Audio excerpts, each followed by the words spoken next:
ಸರ್ಕಾರದ ವಿರುದ್ಧ ಮುಂದುವರೆದಿದೆ ಸೀನಿಯರ್ಸ್ ಸಿಟ್ಟು. ಡಿಸಿಎಂ ಡಿಕೆಶಿ ವಿರುದ್ಧ ಶಾಸಕ ರಾಜು ಕಾಗೆ ಅಸಮಾಧಾನವನ್ನ ಹೊರ ಹಾಕಿದ್ದಾರೆ. ವಿಧಾನಸೌಧದಲ್ಲಿ ಅಸಮಾಧಾನಿತ ಶಾಸಕ ರಾಜು ಕಾಗೆ ಹೇಳಿಕೆಯನ್ನ ಕೊಟ್ಟಿದ್ದಾರೆ. ನಮ್ಮ ಕೈಗೆ ಮಂತ್ರಿಗಳೇ ಸಿಗಲ್ಲ, ಸಿಎಂ ಡಿಸಿಎಂ ಸಿಗಲ್ಲ, ಕೆಪಿಸಿಸಿ ಅಧ್ಯಕ್ಷರಂತೂ ನಮ್ಮನ್ನ ನೋಡೋದೇ ಇಲ್ಲ, ಯಾರನ್ನ ಭೇಟಿಯಾಗಿ ಸಮಸ್ಯೆ ಹೇಳ್ಕೊಳ್ಳೋದು ಅನ್ನುವಂತಹ ಪ್ರಶ್ನೆಯನ್ನ ಮಾಡಿದ್ದಾರೆ. ಇದೀಗ ಕಾಂಗ್ರೆಸ್ನ ಸೀನಿಯರ್ಸ್ ಲೀಡರ್ ಇದೀಗ ಕಾಂಗ್ರೆಸ್ನ ವಿರುದ್ಧ ಅಥವಾ ತಮ್ಮ ನಾಯಕರುಗಳ ವಿರುದ್ಧ ಆಕ್ರೋಶವನ್ನ ವ್ಯಕ್ತಪಡಿಸ್ತಾ ಇದ್ದಾರೆ. ಈ ಒಂದು ಕೋಪ ಹಾಗೆ ಕಂಟಿನ್ಯೂ ಆಗ್ತಾ ಇದೆ. ಸರ್ಕಾರದ ವಿರುದ್ಧ ತಮ್ಮ ಅಸಮಾಧಾನವನ್ನ ಮುಂದುವರಿಸ್ತಾ ಇದ್ದಾರೆ, ಹೇಳಿಕೆಗಳನ್ನ ಕೊಡ್ತಾ ಇದ್ದಾರೆ. ಈಗಾಗಲೇ ನಮ್ಮ ಸಮಸ್ಯೆಯನ್ನ ಯಾರ ಹತ್ರ ಹೇಳ್ಕೊಳ್ಳೋದು ಅಂತ ಪ್ರಶ್ನೆ ಮಾಡ್ತಿದ್ದಾರೆ. 2013ರಿಂದ 2018ರವರೆಗೆ ಇದ್ದಂತೆ ಸಿದ್ದರಾಮಯ್ಯ ಈಗ ಇಲ್ಲ. ನನ್ನ ಕ್ಷೇತ್ರದ ರಸ್ತೆಗಳು ವರ್ಷದ ಹಿಂದೆ ಇದ್ದ ಪರಿಸ್ಥಿತಿಯಲ್ಲೇ ಇವೆ. 1.5 ವರ್ಷಗಳಿಂದ ಕೆಲಸ ಆಗಿಲ್ಲ. ಇದುವೇ ನನಗೆ ಬೇಸರ ತಂದಿದೆ ಅಂತ ಹೇಳಿ ಆಕ್ರೋಶವನ್ನ ಹೊರ ಹಾಕಿದ್ದಾರೆ.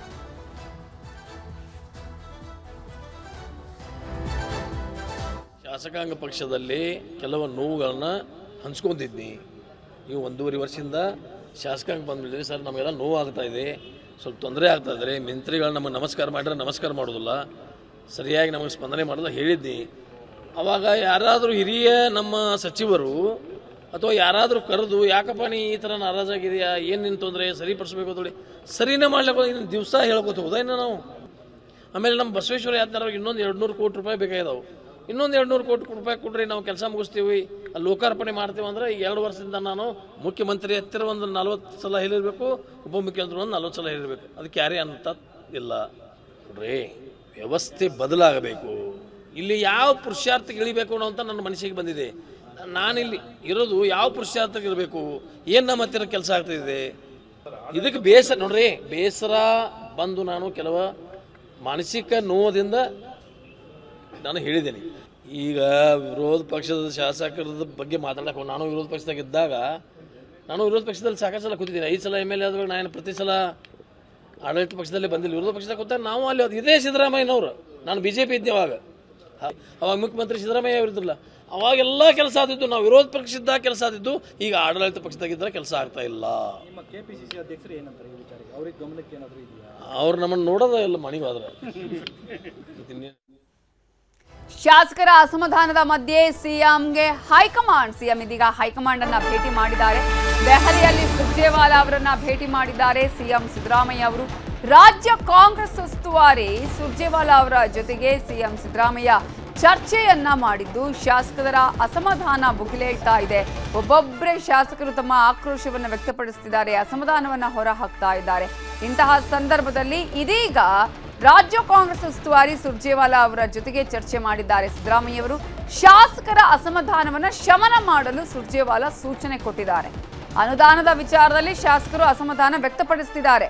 ಬಹಿರಂಗ ಹೇಳಿಕೆಗಳಿಂದ ಸಮಸ್ಯೆಯಾಗಬಹುದು, ಸರಿಪಡಿಸಿ ಅನ್ನುವ ಸಲಹೆಯನ್ನ ಸಿಎಂ ಸಿದ್ದರಾಮಯ್ಯ ಅವರಿಗೆ ಸುರ್ಜೇವಾಲಾ ಅವರು ಕೊಟ್ಟಿದ್ದಾರೆ. ಸುರ್ಜೇವಾಲಾರನ್ನ ಭೇಟಿಯಾಗಿದ್ದಾರೆ ಸಿಎಂ ಸಿದ್ದರಾಮಯ್ಯ ಅವರು. ಈಗಾಗಲೇ ದಿನಕ್ಕೊಬ್ಬರು ಒಂದೊಂದು ಹೇಳಿಕೆಗಳನ್ನ ಕೊಡ್ತಾ ಇದ್ದಾರೆ. ಇದನ್ನ ಹೈಕಮಾಂಡ್ ಗಮನಿಸ್ತಾ ಇದೆ. ಇದೇ ವಿಚಾರಕ್ಕೆ ಸಂಬಂಧಪಟ್ಟ ಹಾಗೆ ಇನ್ನಷ್ಟು ಡೀಟೇಲ್ಸ್ ಕೊಡೋದಕ್ಕೆ ನಮ್ಮ ರಿಪೋರ್ಟರ್ ಕೃಷ್ಣ ಈಗ ನೇರ ಸಂಪರ್ಕದಲ್ಲಿ ಜಾಯ್ನ್ ಆಗಿದ್ದಾರೆ. ಕೃಷ್ಣ, ಈಗಾಗಲೇ ಶಾಸಕರ ಅಸಮಾಧಾನ ಕಂಟಿನ್ಯೂ ಆಗ್ತಾನೆ ಇದೆ, ಮತ್ತೆ ಮತ್ತೆ ಹೇಳಿಕೆಗಳು ಬರ್ತಾನೆ ಇದೆ, ಅಸಮಾಧಾನ ಭುಗಿಲೇಳ್ತಾ ಇರುವಂತದ್ದು ಒಂದು ಕಡೆ ಆದ್ರೆ, ಮತ್ತೊಂದು ಕಡೆ ಈಗಾಗಲೇ ಸಿದ್ದರಾಮಯ್ಯ ಅವರಿಗೆ ಹೈಕಮಾಂಡ್ ಏನು ಸೂಚನೆ ಕೊಟ್ಟಿದೆ. ಈಗ ರಾಜು ಕಾಗೆ ಅವರು ಹೇಳ್ತಾ ಇದ್ರು ಮೊದಲಿದ್ದಂಗಿಲ್ಲ ಸಿದ್ದರಾಮಯ್ಯ ಅವರು ಅಂತ, ಜೊತೆಗೆ ಕೆಪಿಸಿ ಅಧ್ಯಕ್ಷರು ನಮ್ಮನ್ನು ಕೇರೆ ಮಾಡೋದಿಲ್ಲ ಅಂತ ಹೇಳ್ತಾ ಇದ್ರು. ಈ ಎಲ್ಲ ಬೆಳವಣಿಗೆಗಳ ಬಗ್ಗೆ ಖಂಡಿತವಾಗ್ಲೂ ನವಿತಾ, ಕಾಂಗ್ರೆಸ್ ಹೈಕಮಾಂಡು ಈ ರೀತಿಯಾದಂಥ ಸಂದೇಶ ಕೊಡುವಂಥದ್ದು ಹೊಸದೇನಲ್ಲ. ಸರ್ಕಾರ ಬಂದ ಬಳಿಕ ಕಾಂಗ್ರೆಸ್ ಇದೇ ಶಾಸಕರು ಅಸಮಾಧಾನವನ್ನು ಹೊರ ಹಾಕ್ತಂಥ ಸಂದರ್ಭದಲ್ಲಿ ಹೈಕಮಾಂಡ್ನ ರಾಜ್ಯ ಕಾಂಗ್ರೆಸ್ ಉಸ್ತುವಾರಿ ಆಗಿರ್ತಕ್ಕಂಥ ಸುರ್ಜೇವಾಲಾ ಅವರು ಕೂಡ ಮಧ್ಯಪ್ರವೇಶವನ್ನು ಮಾಡಿ ಎಲ್ಲ ಒಂದು ಕಡೆ ಇದಕ್ಕೆ ಕಡಿವಾಣ ಹಾಕಬೇಕು ಅನ್ನೋ ಒಂದು ಸೂಚನೆಯನ್ನು ಮುಖ್ಯಮಂತ್ರಿಗಳಿಗೆ ಕೊಟ್ಟಿದ್ರು. ಅದಾದ ನಂತರವಾಗಿ ಮುಖ್ಯಮಂತ್ರಿಗಳು ಕೂಡ ಶಾಸಕಾಂಗ ಪಕ್ಷ ಸಭೆಯನ್ನು ಕರೆದು ಶಾಸಕರನ್ನು ವಿಶ್ವಾಸಕ್ಕೆ ತೆಗೆದುಕೊಂಡು ಇನ್ನು ಮುಂದೆ ಮಾತಾಡದಂತೆ ಮತ್ತೆ ನಿಮ್ಮ ಅಭಿವೃದ್ಧಿ ಕೆಲಸಗಳು ಏನೇ ಇದ್ರು ಕೂಡ ಮಾಡ್ಕೊಳ್ತೀವಿ ಅನ್ನೋ ಭರವಸೆಯನ್ನು ಕೂಡ ಕೊಟ್ಟಿದ್ರು. ಇಷ್ಟಾದರೂ ಕೂಡ ಈಗಾಗಲೇ ರಾಜು ಕಾಗೆ ಅವರು ನೀವು ಗಮನಿಸಿರ್ಬೋದು ನವಿತಾ, ಮತ್ತೆ ಮಾತನ್ನ ಮುಂದುವರಿಸಿರುವಂತದ್ದು ಈಗ DCM DK ಶಿವಕುಮಾರ್ ವಿರುದ್ಧವಾಗಿಯೇ ಅಸಮಾಧಾನ ಹೊರಹಾಕಿರುವಂತದ್ದು. ಈಗಾಗಲೇ ಸಾಕಷ್ಟು ಕಾರ್ಯಕ್ರಮದಲ್ಲಿ DCM DK ಶಿವಕುಮಾರ್ ಅವರು ಸಚಿವರನ್ನ ನಿರ್ಲಕ್ಷ್ಯ ಮಾಡುವಂಥದ್ದು, ಶಾಸಕರ ನಿರ್ಲಕ್ಷ್ಯವನ್ನ ಮಾಡುವಂಥದ್ದು ಸಹಜವಾಗಿ ರಾಜ್ಯ ಕಾಂಗ್ರೆಸ್ ವಲಯದಲ್ಲಿ ಚರ್ಚೆ ಆಗ್ತಾ ಇತ್ತು. ಈಗ ನೇರವಾಗಿ DCM DK ಶಿವಕುಮಾರ್ ನಮ್ಮ ಮುಖವನ್ನೇ ನೋಡೋದಿಲ್ಲ, ಅವರು ಹಂಗೆ ಹೋಗ್ತಾರೆ ಅನ್ನೋ ಮಾತನ್ನ ರಾಜು ಕಾಗೆ ಅವರು ಈಗ ತಾನೇ ಅಸಮಾಧಾನವನ್ನು ಹೊರಹಾಕಿರುವಂಥದ್ದು. ಬಹುಶಃ ಎಲ್ಲ ಒಂದ್ ಕಡೆ ರಾಜ್ಯ ಕಾಂಗ್ರೆಸ್ನಲ್ಲಿ ಅಭಿವೃದ್ಧಿಗಳು ದೊಡ್ಡ ಮಟ್ಟದಲ್ಲಿ ಕುಂಠಿತ ಆಗ್ತಾ ಇದೆ ಅನ್ನೋದು ಸ್ಪಷ್ಟವಾದಂತ ಇದು ಉದಾಹರಣೆ ಅಂತ ಹೇಳ್ಬೋದು. ಈಗಾಗಲೇ ಪ್ರತಿಪಕ್ಷ ನಾಯಕರು ಕೂಡ ಸರ್ಕಾರ ಬಂದು 2.5 ವರ್ಷ ಆದ್ರೂ ಕೂಡ ಎಲ್ಲ ಒಂದ್ ಕಡೆ ಅಭಿವೃದ್ಧಿ ಕಾರ್ಯಗಳು ಆಗ್ತಾ ಇಲ್ಲ, ಜನರ ಸಮಸ್ಯೆಗಳು ಕೂಡ ಆಗ್ತಾ ಇಲ್ಲ ಅನ್ನೋ ಮಾತನ್ನು ಕೂಡ ಹೇಳ್ತಾ ಇದ್ರು. ಈಗ ಸ್ವತಃ ಕಾಂಗ್ರೆಸ್ ಶಾಸಕರ ಈ ರೀತಿ ಅಂತ ಹೇಳಿಕೆಯನ್ನು ಕೊಟ್ಟಂತ ಸಂದರ್ಭದಲ್ಲಿ ಅದಕ್ಕೆ ಪುಷ್ಟಿ ಕೊಡುವಂತೆ ಆಗಿದೆ. ನಾಳೆ ಮುಖ್ಯಮಂತ್ರಿಗಳು ಅಂದ್ರೆ ಇವಾಗ ಮುಖ್ಯಮಂತ್ರಿಗಳು ದೆಹಲಿ ಪ್ರವಾಸದಲ್ಲಿದ್ದಾರೆ. ಈಗ ತಾನೇ ರಾಜ್ಯ ಕಾಂಗ್ರೆಸ್ ಉಸ್ತುವಾರಿಯಾಗಿರ್ತಕ್ಕಂಥ ಸುರ್ಜೇವಾಲಾ ಅವರು ಕೂಡ ಮುಖ್ಯಮಂತ್ರಿಗಳ ಜೊತೆ ಚರ್ಚೆ ಕೂಡ ಮಾಡಿದ್ದಾರೆ.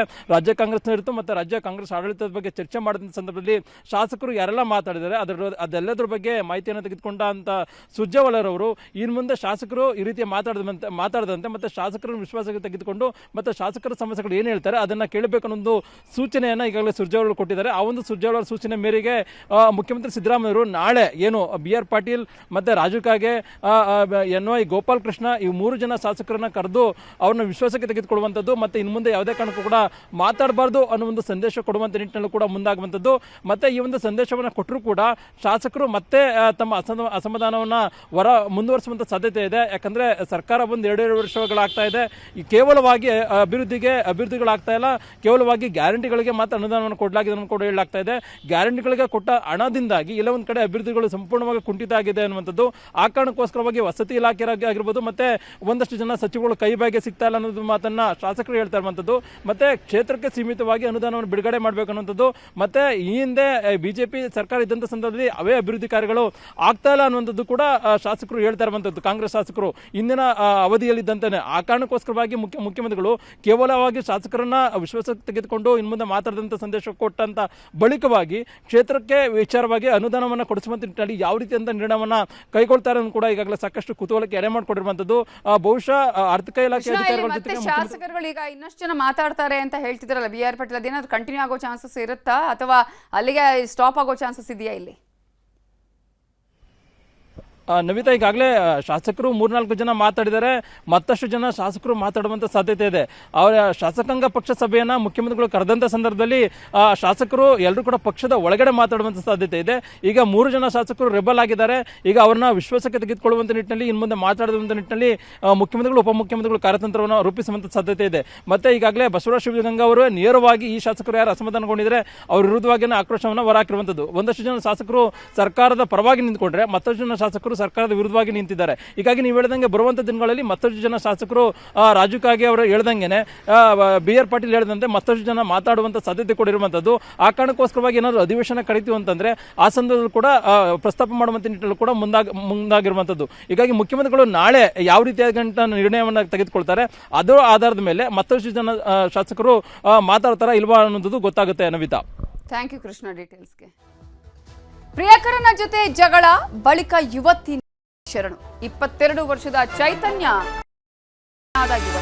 ತುಮಕೂರು ಗ್ರಾಮಾಂತರದ ಹೊಸಹಳ್ಳಿ ನಿವಾಸಿ ಚೈತನ್ಯ ತುಮಕೂರಿನ SSIT ಕಾಲೇಜಿನಲ್ಲಿ ವ್ಯಾಸಂಗ ಮಾಡ್ತಾ ಇದ್ರು. ಚೈತನ್ಯ ಜೊತೆಗೆ ಮಾಡೆಲಿಂಗ್ ನ ಮೇಕಪ್ ಆರ್ಟಿಸ್ಟ್ ಕೂಡ ಆಗಿದ್ರು. ತಮ್ಮ ಪಕ್ಕದ ಊರಿನ ವಿಜಯ್ ಕುಮಾರ್ ಜೊತೆ ಪ್ರೀತಿ ಇತ್ತು. ವಿಜಯ್ ಕುಮಾರನ್ನ ಲವ್ ಮಾಡ್ತಾ ಇದ್ರು. ಈ ಪ್ರೀತಿಯ ವಿಚಾರ ತಿಳಿದು ಯುವತಿಯ ಮಾವ ಅಂದ್ರೆ ಚೈತನ್ಯ ಮಾವ ವಾರ್ನ್ ಮಾಡಿದ್ದಾರೆ. ಈ ಬಗ್ಗೆ ಪ್ರಶ್ನಿಸಲು ರಾತ್ರಿ ಚೈತನ್ಯ ಮನೆ ಬಳಿ ಬಂದಿದ್ದ ವಿಜಯ್. ಈ ವೇಳೆ ಇಬ್ಬರ ಮಧ್ಯೆ ಜಗಳ ಆಗಿದೆ. ಮನನೊಂದು ಶರಣಾಗಿದ್ದಾಳೆ ಚೈತನ್ಯ. ಘಟನೆ ಸಂಬಂಧ ತುಮಕೂರು ಗ್ರಾಮಾಂತರ ಪೊಲೀಸ್ ಠಾಣೆಯಲ್ಲಿ ದೂರು ದಾಖಲಾಗಿದ್ದು ಚೈತನ್ಯ ಸಾವಿಗೆ ವಿಜಯ್ ಕುಮಾರ್ ಕಾರಣ ಅಂತ ಹೇಳಿ ಈಗ ದೂರನ್ನ ದಾಖಲಿಸಲಾಗಿದೆ. ಸದ್ಯ ವಿಜಯ್ ಕುಮಾರ್ನನ್ನ ಪೊಲೀಸರು ವಶಕ್ಕೆ ಪಡೆದಿದ್ದಾರೆ. ವಿಚಾರಣೆ ಮಾಡ್ತಾ ಇದ್ದಾರೆ. ಏನಾಯ್ತು, ಯಾವ ಕಾರಣಕ್ಕಾಗಿ ಕೊರಳೊಡ್ಡಿದ್ಲು ಅನ್ನುವಂಥದ್ದು. ತುಮಕೂರು ಗ್ರಾಮಾಂತರ ಪೊಲೀಸರು ತನಿಖೆಯನ್ನ ಮುಂದುವರಿಸಿದ್ದಾರೆ. ಪ್ರಿಯಕರನ ಜೊತೆ ಜಗಳ ಮನನೊಂದು ಶರಣಾಗಿದ್ದಾಳೆ. ಅದಕ್ಕಿಂತ ಮುಂಚೆ ಆಕೆಯ ಮಾವ ಬೈದಿದ್ರಂತೆ ಈ ಲವ್ ವಿಚಾರ ಗೊತ್ತಾಗಿ. ಸೊ ಅದನ್ನ ಆಕೆ ಅವನ ಜೊತೆ ಹೇಳ್ಕೊಳ್ತಾ ಇರುವಂತಹ ಸಂದರ್ಭದಲ್ಲಿ ಜಗಳ ಆಗಿದೆ ಅವರಿಬ್ಬರ ಮಧ್ಯೆ. ಇದರಿಂದ ಮತ್ತೆ ಗಲಾಟೆ ಆಗಿದೆ. ಅದೇನೋ ಬೇರೆ ತಿರುವನ್ನ ಪಡ್ಕೊಳ್ತು ಅಂತ ಅನ್ಸುತ್ತೆ. ಆಕೆ ಮನನೊಂದು ಇದ್ದಾಳೆ. ಇದೀಗ ವಿಜಯ್ ವಿರುದ್ಧ ದೂರು ದಾಖಲಾಗಿದೆ. ಇದೇ ವಿಚಾರಕ್ಕೆ ಸಂಬಂಧಪಟ್ಟ ಹಾಗೆ ಇನ್ನಷ್ಟು ಡೀಟೇಲ್ಸ್ ಕೊಡೋದಕ್ಕೆ ನಮ್ಮ ರಿಪೋರ್ಟರ್ ವಿಠಲ್ ಈಗ ಫೋನ್ ಸಂಪರ್ಕದಲ್ಲಿ ಜಾಯ್ನ್ ಆಗಿದ್ದಾರೆ. ವಿಠಲ್, ಈಗ ಇವರಿಬ್ಬರ ಪ್ರೀತಿಯ ವಿಷಯ ಮನೆಯಲ್ಲಿ ಮಾವಂಗ್ ಗೊತ್ತಾಯ್ತು, ಬೈದ್ರು ಅನ್ನುವಂತಹ ಕಾರಣಕ್ಕಾಗಿ ಆತ ಕೇಳಿದಂಥ ಸಂದರ್ಭದಲ್ಲಿ ಏನಾದರೂ ಜಗಳ ಆಯ್ತಾ ಅಥವಾ ಮನೆಯಲ್ಲಿ ಏನಾದರೂ ಮತ್ತೆ ಸಮಸ್ಯೆ ಆಗುತ್ತೆ ಅಂತ ಏನಾದರೂ ಈಗ ನೇಣಿಗೆ ಕೊರಳೊಡ್ಡಿದ್ಲಾ? ಏನೇನಾಗಿದೆ ಈ ಪ್ರಕರಣದಲ್ಲಿ?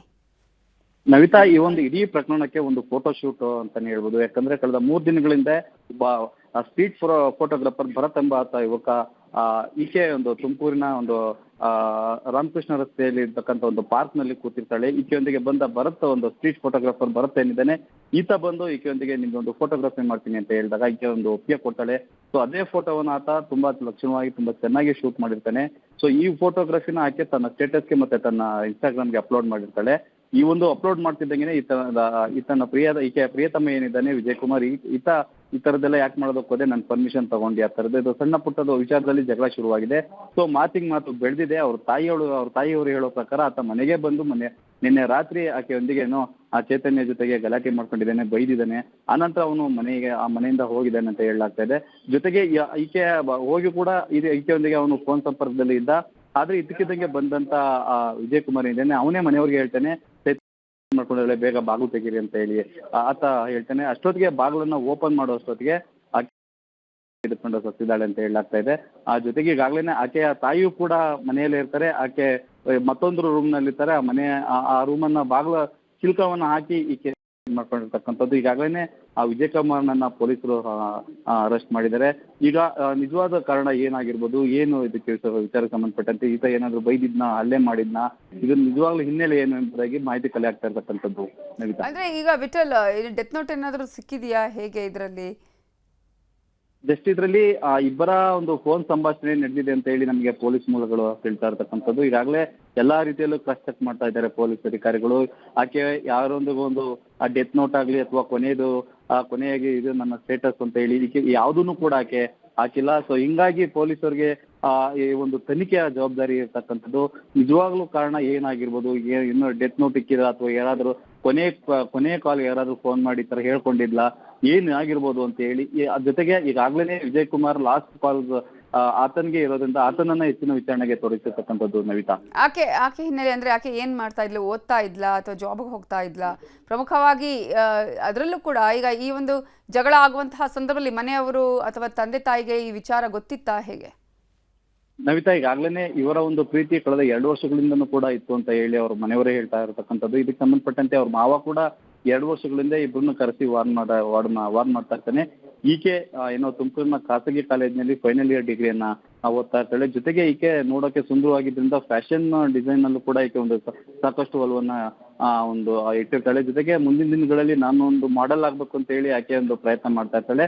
ಜೊತೆಗೆ ಒಂದು ಮೇಕಪ್ ಆರ್ಟಿಸ್ಟ್ ಈಕೆಯನ್ನು ಕೂಡ ಆಗಿರ್ತಾಳೆ. ಈಗ ಅದಕ್ಕೆ ಸಂಬಂಧಪಟ್ಟಂತೆ ಎಲ್ಲ ಕೋರ್ಸ್ನು ಕೂಡ ಫಿನಿಶ್ ಮಾಡಿ ಒಂದು ಏನೋ ಸರ್ಟಿಫೈಡ್ ಒಂದು ಮೇಕಪ್ ಆರ್ಟಿಸ್ಟ್ ಆಗಿರ್ತಾಳೆ. ಸೊ ಆಗಾಗ ಎಲ್ಲಾದ್ರೂ ಮದುವೆ ಸಮಾರಂಭಗಳಲ್ಲಿ ಅಥವಾ ಕಾರ್ಯಕ್ರಮಗಳಲ್ಲಿ ಈಕೆ ಹೋಗಿ ಅಲ್ಲಿ ಸಂಬಂಧಪಟ್ಟವ್ರಿಗೆ ಮೇಕಪ್ ಮಾಡೋದು, ಅಲ್ಲೇ ಒಂದಷ್ಟು ಸಂಪಾದನೆ ಜೊತೆಗೆ ಮನೆಯನ್ನು ಕೂಡ ನಡೆಸಿದ್ಲು ಅಂತ ಹೇಳಿ ಮಾಹಿತಿ ತಿಳಿದು ಬಂದಿರ್ತಕ್ಕಂಥದ್ದು. ಜೊತೆಗೆ ಈಕೆಗೆ ತಂದೆ ಇಲ್ಲದೆ ಇರೋದ್ರಿಂದ ಇತ್ತೀಚೆಗೆ ತಾಯಿಯ ಒಂದು ಕೆಲಸದ ಜೊತೆಗೆ ಈಕೆ ದುಡಿಮೆ ಕೂಡ ಒಂದು ಆಧಾರವಾಗಿತ್ತು ಅಂತ ಹೇಳ್ಬೋದು. Navitha, okay, thank you Vittal ಡೀಟೇಲ್ಸ್ಗೆ.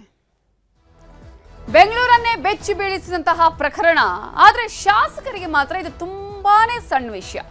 ಗಂಭೀರವಾದಂತಹ ವಿಚಾರಕ್ಕೆ ಉಡಾಫೆಯ ಉತ್ತರ. ಲವ್ ಸ್ಟಾಕ್ ಶಾಸಕ. ಅದು ಗಾಂಜಾ ಕೇಸ್ ಏನಂತ ಅವೆಲ್ಲ ಆಗ್ತದೆ, ಸಣ್ಣ ಪುಟ್ಟ ಘಟನೆ. ಅದಕ್ಕೆ ಮಹತ್ವ ಕೊಡೋದು ಬಿಡ, ಒಂದು ಕ್ರೈಮ್ಸ್ ನಡೆಯೋದು ಸಹಜ. ಕ್ರೈಮ್ ಇಲ್ಲ ಅಂದ್ರೆ ಪೊಲೀಸರಿಗೆ ಅವ್ರ ಕೆಲಸನೇ ಇರಲ್ಲ.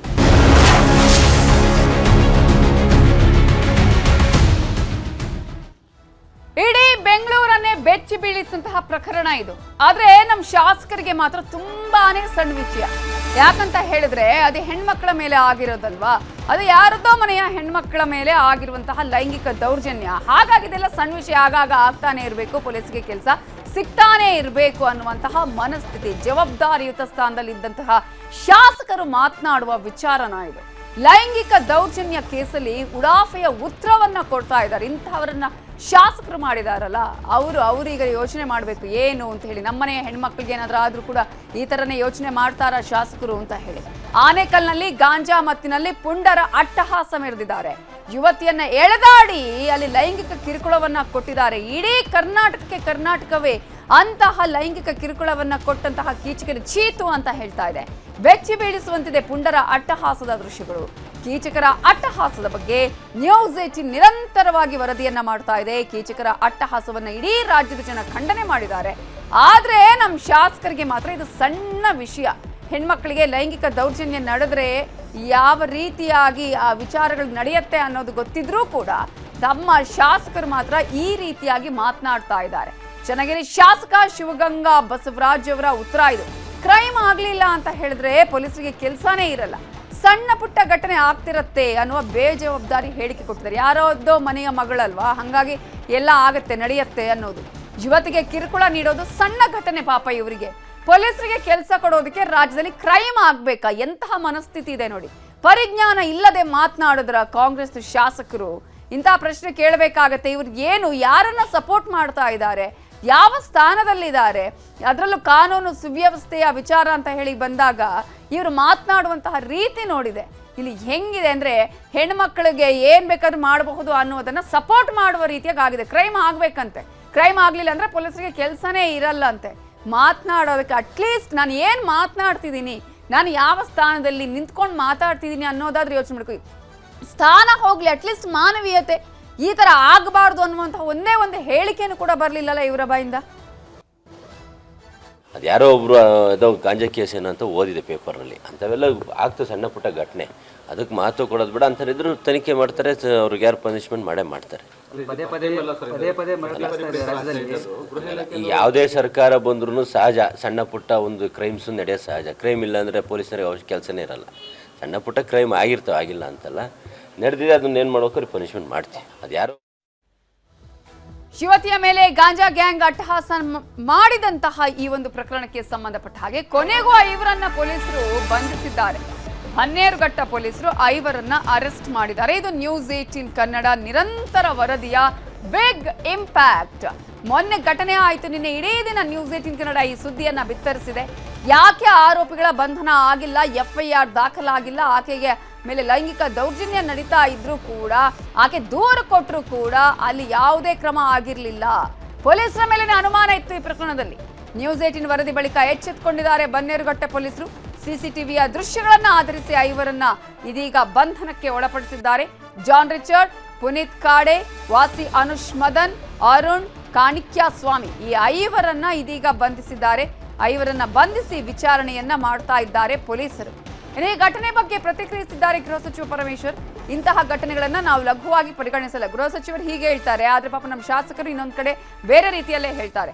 ಕೂಡಲೇ ಕೇಸ್ ಹಾಕಿ ಅರೆಸ್ಟ್ ಮಾಡೋ ಕೆಲಸ ಮಾಡ್ತೇವೆ. ಇನ್ನು ಆನೇಕಲ್ ತಾಲೂಕಿನ ಮೈಲಸಂದ್ರ ಬಳಿ ಮೊನ್ನೆ ದಿನಸಿ ತರೋದಕ್ಕೆ ಅಂಗಡಿಗೆ ಹೊರಟಿದ್ದ ಯುವತಿ ಮೇಲೆ ಗಾಂಜಾ ಗ್ಯಾಂಗ್ ಅಟ್ಯಾಕ್ ಮಾಡಿತ್ತು. ಯುವತಿಯ ಮನೆ ಬಳಿ ನುಗ್ಗಿ ಗ್ಯಾಂಗ್ ಗಲಾಟೆ ಮಾಡಿತ್ತು.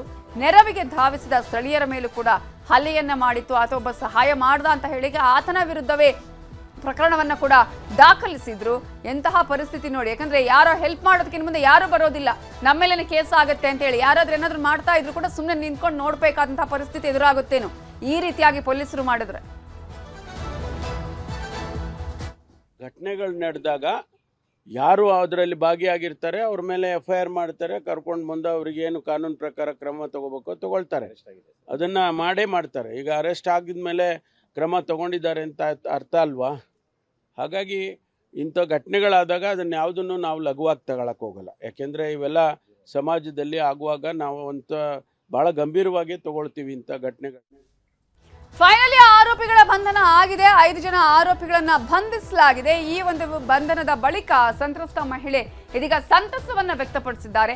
ಪೊಲೀಸರು ತುಂಬಾ ಸಪೋರ್ಟ್ ಮಾಡಿದ್ರು ಅಂತ ಹೇಳಿ ಆಕೆ ಖುಷಿಯನ್ನ ವ್ಯಕ್ತಪಡಿಸಿದ್ದಾಳೆ. ಪೊಲೀಸರ ಬಗ್ಗೆ ಆಕೆ ಶ್ಲಾಘನೆಯನ್ನ ವ್ಯಕ್ತಪಡಿಸಿದ್ದಾಳೆ. ಇಲ್ಲಿ ತಪ್ಪು ಮಾಡಿದವರಿಗೆ ಕಠಿಣ ಜೈಲು ಶಿಕ್ಷೆ ಕೊಡಬೇಕು, ನನ್ನ ರೀತಿ ಬೇರೆ ಹೆಣ್ಮಕ್ಳಿಗೆ ಆಗ್ಬಾರ್ದು. ಘಟನೆ ನಡೆದ ದಿನ ತುಂಬಾ ಭಯ ಆಗಿತ್ತು ಅಂತ ಹೇಳಿ ದೌರ್ಜನ್ಯಕ್ಕೆ ಒಳಗಾಗಿದ್ದ ಮಹಿಳೆ ಹೇಳಿಕೆಯನ್ನ ಕೊಟ್ಟಿದ್ದಾರೆ. ಪೊಲೀಸರ ಮೇಲೆ ಎಷ್ಟು ನಂಬಿಕೆ ಇಟ್ಕೊಂಡಿದ್ದಾಳೆ ಆ ಮಹಿಳೆ ಅಂತ ನೀವು ನೋಡಿ. ಆದ್ರೆ ಅಲ್ಲಿ FIR ದಾಖಲಾಗಿರ್ಲಿಲ್ಲ, ಆ ನಂತರ ಅವರನ್ನ ಬಂಧಿಸುವ ಕೆಲಸನೂ ಆಗ್ಲಿಲ್ಲ. ಆದ್ರೆ ಇದೀಗ ಆ ಎಲ್ಲಾ ಕೆಲಸಗಳು ನಡೆದಿದೆ. ನ್ಯಾಯ ಸಿಕ್ಕಿದೆ ಸರ್, ತುಂಬ ಖುಷಿ ಆಗ್ತಾ ಇದೆ. ಇವಾಗ ಪೊಲೀಸ್ ಅವರು ತುಂಬ ಸಪೋರ್ಟ್ ಮಾಡಿದ್ರು, ಮೀಡಿಯಾ ಅವರು ತುಂಬ ಸಪೋರ್ಟ್ ಮಾಡಿದ್ರು. ತುಂಬ ನ್ಯಾಯ ಸಿಕ್ಕಿದೆ ನನಗೆ. ಇವಾಗ ಅವ್ರನ್ನ ಜೈಲಿಗೆ ಕರ್ಕೊಂಡು ಹೋಗ್ತಾ ಇದ್ದಾರೆ. ಜೈಲಿಗೆ ಏನು ಶಿಕ್ಷೆ ಆಗ್ಬೇಕು ಅವ್ರಿಗೆ? ಅವ್ರಿಗೆ ಜೈಲಲ್ಲಿ ಶಿಕ್ಷೆ ಕೊಡ್ಬೇಕು ಸರ್. ಅವ್ರಿಗೆ ಏನು ಶಿಕ್ಷೆ ಕೊಡ್ತಾರೋ ಕೊಡಬೇಕು. ಅದು ಕಾನೂನು ಪ್ರಕಾರ ಏನಿದೆಯೋ ಅದು ಕೊಡೋಕೆ ಹೇಳಿ ಸರ್. ಈ ರೀತಿ ಯಾವುದು ಹೆಣ್ಮಕ್ಳಿಗೆ ಈ ಥರ ನಂತರ ಆಗಿರೋ ಥರ ಬೇರೆ ಹೆಣ್ಮಕ್ಳಿಗೆ ಯಾರಿಗೂ ಆಗಬಾರ್ದು ಸರ್. ಈ ಥರ ಅಲ್ಲ, ಆ ಕ್ಷಣಕ್ಕೆ ನಿಮ್ಮ ಮೇಲೆ ಅಟ್ಯಾಕ್ ಮಾಡಿದಾಗ ಏನು ಅನಿಸ್ತು ನಿಮಗೆ? ನನಗೆ ಭಯ ಅನಿಸುತ್ತೆ ಸರ್, ತುಂಬ ಭಯ ಆಯಿತು. ಮತ್ತು ನಾನು ಏನು ಮಾಡೋದು ನನಗೆ ಗೊತ್ತಾಗ್ತಾ ಇಲ್ಲ. ಆ ಟೈಮಲ್ಲಿ ನನಗೆ ಮೂಗೆ ಹೊಡೆದ್ಬಿಟ್ನಲ್ಲ, ಅದು ಮೈಂಡು ಒಂಥರ ಆಗಿಬಿಡ್ತು. ನನಗೆ ಏನು ಮಾಡಬೇಕು ಅಂತಲೂ ನನಗೆ ಅರ್ಥ ಆಗ್ತಾ ಇದ್ದಿಲ್ಲ. ಆವಾಗ ಪಬ್ಲಿಕ್ ಬಂದು ಸಪೋರ್ಟ್ ಮಾಡ್ತು ನನಗೆ. ಪೊಲೀಸ್ ಮೇಲೆ ನಂಬಿಕೆ ಇದೆಯಾ? ನಂಬಿಕೆ ಇದೆ, ನ್ಯಾಯ ಕೊಡಿಸಿದ್ದಾರೆ. ಅವ್ರಿಗೂ ತುಂಬ ಥ್ಯಾಂಕ್ಸ್. ಸ್ವಾತಂತ್ರ್ಯ ಬಂದು 75 ವರ್ಷ ಕಳೆದ್ರೂ ಬದಲಾಗದ ಮನಸ್ಥಿತಿ. ಅಡುಗೆ ಸಿಬ್ಬಂದಿಯಾಗಿ ದಲಿತ ಮಹಿಳೆಯನ್ನ ನೇಮಕ ಮಾಡಿದ್ದಕ್ಕೆ ಅಸಮಾಧಾನ. ಮಕ್ಕಳ ಟಿಸಿ ಪಡೆದು ಬೇರೆ ಬೇರೆ ಶಾಲೆಗಳಿಗೆ ಸೇರಿಸಿದ್ದಾರೆ ಪೋಷಕರು. ಚಾಮರಾಜನಗರದ ಹೊಮ್ಮಸ ಹಿರಿಯ ಪ್ರಾಥಮಿಕ ಶಾಲೆಯಲ್ಲಿ ನಡೆದಿರುವ ಘಟನೆ ಇದು. 22 ವಿದ್ಯಾರ್ಥಿಗಳಿದ್ರು, ಆದರೆ ಆ ಪೈಕಿ 12 ವಿದ್ಯಾರ್ಥಿಗಳು ಬೇರೆ ಶಾಲೆಗೆ ದಾಖಲಾಗಿದ್ದಾರೆ. ಉಳಿದ ಮಕ್ಕಳ ಟಿಸಿಗಾಗಿ ಪೋಷಕರು ಇದೀಗ ಶಾಲೆಗೆ ಅರ್ಜಿಯನ್ನ ಸಲ್ಲಿಸಿದ್ದಾರೆ. ಆಲ್ರೆಡಿ 12 ವಿದ್ಯಾರ್ಥಿಗಳು ಬೇರೆ ಶಾಲೆಗೆ ದಾಖಲು ಮಾಡಲಾಗಿದೆ. ಆಲ್ರೆಡಿ ಈಗ 12 ವಿದ್ಯಾರ್ಥಿಗಳಾಯ್ತಲ್ಲ, ಇನ್ನು ಉಳಿದ ಮಕ್ಕಳ ಟಿಸಿಗಾಗಿ ಪೋಷಕರು ಶಾಲೆಗೆ ಅರ್ಜಿಯನ್ನ ಹಾಕಿದ್ದಾರೆ. ಇನ್ನೂ ಕೂಡ ಈ ಸಮಾಜದಲ್ಲಿ ಮನಸ್ಥಿತಿ ಬದಲಾಗಿಲ್ಲ ಅನ್ನೋದಕ್ಕೆ ಇದುವೇ ಜೀವಂತ ಉದಾಹರಣೆ. ಮಕ್ಕಳಿಲ್ಲದೆ ಶಾಲೆ ಖಾಲಿಯಾಗಿದೆ. ಮೊದಲು 22 ಮಕ್ಕಳಿದ್ರು, 12 ಮಕ್ಕಳು ಬೇರೆ ಶಾಲೆಗೆ ದಾಖಲಾದ್ರು. ಇನ್ನು ಉಳಿದ ಮಕ್ಕಳ ಟಿಸಿನ ಕೂಡ ಪೇರೆಂಟ್ಸ್ ತಗೊಂಡಿದ್ದಾರೆ. ಇದೀಗ ಇಲ್ಲಿ ಅಡುಗೆ ಸಿಬ್ಬಂದಿ 2 ಶಿಕ್ಷಕರು ಮಾತ್ರ ಇದ್ದಾರೆ. ಆದರೆ ಸದ್ಯಕ್ಕೆ ಇನ್ನು 9 ಮಕ್ಕಳ ಟಿಸಿ ಕೇಳಿದಾರಂತೆ. ಒಂದೇ ಒಂದು ಶಾಲೆಯ ಅಂದರೆ ಆ ಶಾಲೆಯಲ್ಲಿ ಒಬ್ಬನೇ ಸ್ಟೂಡೆಂಟ್ ಇರೋದು ಅನ್ನುವಂತಹ ಮಾಹಿತಿ ಲಭ್ಯ ಆಗ್ತಾ ಇದೆ. ಅಡುಗೆ ಸಿಬ್ಬಂದಿಯನ್ನ ದಲಿತ ಮಹಿಳೆಯನ್ನ ನೇಮಿಸಿದ್ರು ಅಂತ ಹೇಳಿ ಪೋಷಕರು ಈ ರೀತಿಯಾಗಿ ತಮ್ಮ ಮಕ್ಕಳನ್ನ ಬೇರೆ ಶಾಲೆಗೆ ಕಳುಹಿಸಿರುವಂತಹ ಘಟನೆ ಇದೆ. 2024-25ನೇ ಸಾಲಲ್ಲಿ ಒಟ್ಟಾರೆ 1ರಿಂದ 7ನೇ ತರಗತಿಗೆ 22 ಮಕ್ಕಳಿದ್ವು. ಇವಾಗ 21 ಮಕ್ಕಳು. ಇದರಲ್ಲಿ 16 ಮಕ್ಕಳು ಟಿ ಸಿ ತೆಗೆದಿದ್ದೀನಿ. 16 ಮಕ್ಕಳು ಟಿ ಸಿಲಿ 12 ಟಿ ಸಿ ಕೊಟ್ಟಿದ್ದೀನಿ. ಇನ್ನೂ 5 ಟಿ ಸಿ ತಗೋಬೇಕು ನಾನು. ಈಗ ಬರ್ತಾ ಇರೋರು ಏನಂತಂದ್ರೆ ಒಂದೇ ಒಂದು ಮಗು ಬರ್ತಾ ಇರೋದು 3ನೇ ತರಗತಿ. ಈಗ ಎಲ್ಲರೂ ಫೋನ್ ಮಾಡಿ ಕೇಳೋದೇನೆಂದ್ರೆ ಊರಿನ ಪೋಷಕ ವರ್ಗ ಎಲ್ಲ ಟಿ ಸಿ ಬೇಕು ಅಂತಾರೆ. ಅದಕ್ಕೆ 25-26 ಮಕ್ಕಳಿದ್ರೆ ಮಾತ್ರ ಇಬ್ಬರಿಗೆ ಅವಕಾಶ ಅಂತಿತ್ತು. ಅದರ ಡೀಲಿ ಹೋದಾಗ 22 ಇರೋದ್ರಿಂದ ನಮ್ಮ ಅಕ್ಷರದಾಸಾಧಿಕಾರಿಗಳು ಒಬ್ಬರನ್ನ ತೆಗೆಬೇಕು ಅಂತ ಹೇಳಿದ್ರು. ತೆಗೆದಿದ್ದೀನಿ. ಅದರಲ್ಲಿ ಇನ್ನೂ ರೋಸ್ಟೆಡ್ ಅನುಸಾರ ಒಬ್ಬರನ್ನ ಮುಖ್ಯ ಅಡಿಗಾರಾಗಿ ಉಳಿಸ್ಕೊಂಡಿದ್ದೀನಿ. ಮಾಡೋಕೆ ಮೇಲೆ ಒಬ್ಬರು ಬಂದಾಗ ಆತ ಇತ್ತಾಗ ಅವರು ಇದರಲ್ಲಿ ಬೇಕಲ್ಲಿ ಓಡಿಸ್ಕೊಂಡು ಯಾರು ಅಡುಗೆ ಮಾಡೋರು? ನಮ್ಮ ಎಸ್ ಸಿ ಬೇದವ್ರಿಗೆ. ನಂಜಮ್ಮ ಅಂತ ಅಷ್ಟೇ. ಈಗ ನಂಜಮ್ಮವ್ರು ಮೊದಲು ಮಾಡ್ತೀನಿ ಸರ್. ಅವ್ರು ಮೊದಲೇ ಮಾಡ್ತಿದ್ರು, ಲಿಂಗೇಜ್ ಮಾಡ್ತಿರು. ಈಗ ಅವ್ರು ಆದ್ಮೇಲೆ ಇವ್ರು ಮಾಡಕ್ಕೆ ಯಾವಾಗಿಂದ ಸರ್? ಇನ್ನೊಂದು ಒಂದು 2 ತಿಂಗಳಿಂದ ಇತ್ತು. ಅವ್ರು ಆದ್ಮೇಲೆ ಇವ್ರು ಹಾಕೋದು. ಮೊದ್ಲು ಇವರು ತೊಳೆಯೋದು. ಎರಡು ಮಾಡ್ತಾವ್ರೆ ಅಂತ ಬೇಡ್ಬರ ಮಾಡೋದು. ಏನ್ ಮಾಡಬೇಕಂದ್ರೆ ನೀವು ಜಾತಿ ಮತ ಮಾಡ್ತಾವ್ರೆ ಸರ್. ಎಸ್ಸಿನೇ ಕಳಿಸ್ಬೇಕು, ಕಳಿಸ್ಕೊಡಿ ಸರ್ ಸಾಬ್ರಕಲ್ಲಿ. ಎಸ್ಸಿ ಇಲ್ಲಿ ಮಾಡಂಗಿಲ್ಲ ಅಂತ ನಮ್ಮ ಡಿ.ಆರ್ ಮಾಡ್ತಾ ಕೂತಾರೆ ಸರ್. ಗೊತ್ತಿಲ್ಲ ಸರ್. ಇದು ಯಾವ ಕಡೆಗೆ ಹೋಗ್ಬೇಕು ಅಂತ ನಿಮ್ಗೆ ದಾರಿ ಗೊತ್ತಿಲ್ಲ ಸರ್. ನಾನು 27 ವರ್ಷ ಕೆಲಸ ಮಾಡಿದ್ದೀನಿ ಸರ್. ಇಲ್ಲಿ 10 ರೂಪಾಯಿನಿಂದ ಡ್ಯೂಟಿ ಮಾಡಿದ್ದೀನಿ ಸರ್. 27 ವರ್ಷ ಆಯ್ತು ಸರ್ ನಾನು ಕೆಲಸ ಮಾಡಿಕ್ಕೆ.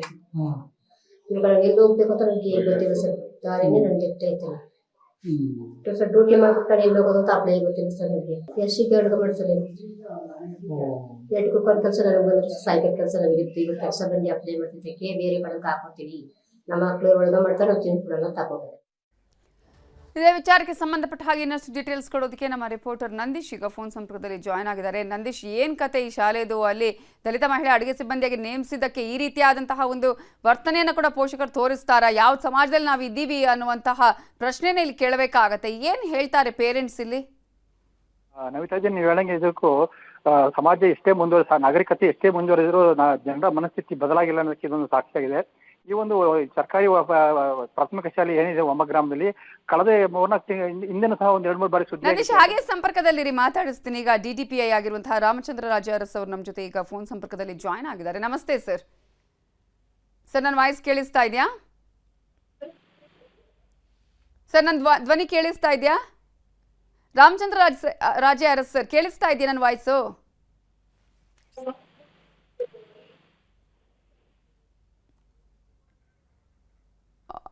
ರಾಮಚಂದ್ರ ರಾಜ್ ಸರ್ ಅವ್ರ ಹತ್ರ ನಾನು ಮಾತನಾಡಿಸ್ತಾ ಹೋಗ್ತೀನಿ. ನಂದೀಶ್, ನೀವು ಹೇಳ್ತಾ ಇದ್ರಿ ಇಲ್ಲಿನ ಕತೆ ಏನು ಈ ಶಾಲೆದು ಅಂತ ಹೇಳಿ ಎಕ್ಸ್ಪ್ಲೇನ್ ಮಾಡಿ.